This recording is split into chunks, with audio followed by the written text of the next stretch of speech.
Some and difference of rational expression. मेरे पास एक रैशनल एक्सप्रेशन है जिसमें सम भी है और difference. Difference mean minus 1/x - y minus 1/x + y plus 2x over x² minus y²। Plus और माइनस में हमेशा एक ही रूल होता है कि हमें नीचे वाली वैल्यूज का हमेशा एलसीएम लेना होता है। एलसीएम में भी कैसे, कि जो नीचे वाली वैल्यूज होती हैं वो एलसीएम में आती हैं और फिर उसका ऊपर वाली वैल्यूज के साथ मल्टीप्लाई करके जो चीज बच रही होती है वो हम ऊपर लिखते हैं। ठीक है, x - y x + y, ये तो आपका एलसीएम सिंपल आ जाएगा। ये जो x² माइनस y² है ये स्प्लिट होंगे, एक दफा प्लस में एक दफा माइनस में। अगर स्क्वायर ऊपर लगे होते हैं तो इसका मतलब ये होता है कि वैल्यू एक दफा प्लस में आएगी एक दफा माइनस में। अगर ब्रैकेट के बाहर स्क्वायर होता है तो उसका मतलब ये होता है कि यहाँ पे फार्मूला अप्लाई होगा a² + b² + 2ab वाला। बट यहाँ पे ऊपर है तो हम कौन सा वाला फार्मूला लगाएंगे, एक दफा प्लस में एक दफा माइनस में। अब आपने क्या करना है, इन दोनों में से हमने ले लिया जी x + y और x - y कॉमन होता है वो हमने एलसीएम ले लिया।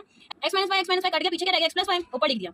यहाँ से x + y कट गया तो x - y रह गया, ऊपर लिख दिया। यहाँ से ये दोनों ही कट गए तो जो ऊपर 2x था वो नीचे आ गया। ठीक है, अब आपने क्या किया, x y minus x minus और ब्रैकेट के अंदर, जब ब्रैकेट किसी भी ब्रैकेट के बाहर अगर साइन माइनस का होता है तो ब्रैकेट के अंदर साइन चेंज हो जाते हैं, इसलिए यहाँ पे +y आया है प्लस 2x और नीचे आपके एलसीएम आ गए। +x और ये -x कट ऑफ हो गए, +y + y 2y हो गए और ये +2x यहाँ पे आ गया। आप सिंपल इन दोनों में